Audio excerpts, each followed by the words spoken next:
அதுக்கப்புறம் இது வந்து 6 டம்ளர் மாங்காய். இந்த மாதிரி ஒரு டம்ளர் எடுத்தேன்னா இது 200 கிராம்ஸ். இது 1 கிலோ மாங்காய். ஸோ 6 டம்ளர் மாங்காய். அதுக்கு 1 டம்ளர் வெறும் மிளகாத்தூள், அப்புறம் அரை டம்ளரு முக்கால் டம்ளர் கல் உப்பு பொடி பண்ணி வச்சுருக்கேன்.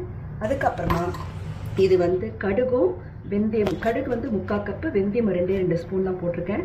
இது வந்து இதையும் போட்டுடுறேன். அப்புறம் இதில் வந்து நான் எப்போ பெருங்காய பொடி எல்லாத்தையுமே போடுவேன். ஸோ ஒரு வாசனை கொடுக்கும். அதுக்கப்புறமா நல்லெண்ணெய். உங்களுக்கு பாருங்கள், நல்லெண்ணெய் மெஷர் பண்ணி காட்டு.